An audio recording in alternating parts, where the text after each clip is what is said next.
So today I'm going to show you how to make a suffragette costume.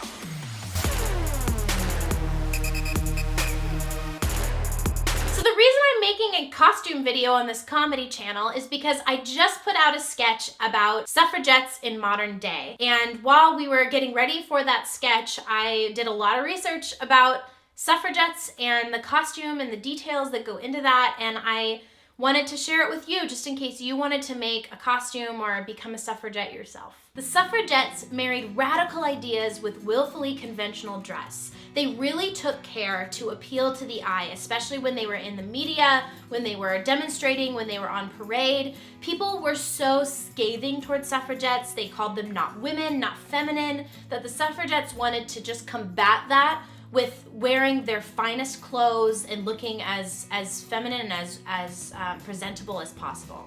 The traveling champion of the women's rights movement, Susan B. Anthony, was recognized by two trademarks: her red shawl and her alligator purse. We found a large red scarf to double as a shawl at Goodwill for our Susan. The purse was not a fashion statement. The purse of her own became a symbol of a woman's financial independence. There were a multitude of hairstyles in the 70-year-long Victorian period.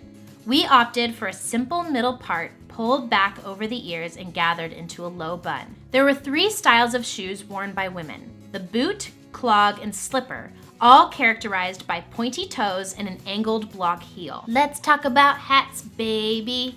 Let's talk about you and me. Let's talk about hats. They were often trimmed with frills, flowers, feathers, and ribbons. The skirts back then ran the gamut from floor length and full with a petticoat to ankle length and A-line, and on to the gloves. Don't leave home without them. A glove was an object of luxury, elegance, and refinement, which made them a frequent fashion accessory. We found all the blouses at Goodwill. Old button-down work blouses can have a vintage vibe if they have a high collar with ruffles. On Etsy, we found these amazing skirts, and we also found the 2 Votes for Women sashes. The only thing we ordered from Amazon were these full-length tulle petticoats to give fullness to the skirts. The costumes used in the How Funny sketch are inspired by women in the Victorian era in America. Now, we played fast and loose with the rules of the costumes because we didn't have a lot of time to thrift and we did not have a lot of money. But we generally used the time period 1880 to 1920. We were able to piece together 3 outfits using thrift stores, vintage stores, and ordering key items from Amazon and Etsy.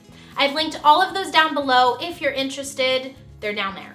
If you want to see the comedy sketch that inspired this one about suffragettes in modern day, it's a movie parody trailer, click over here somewhere. And if you haven't subscribed, click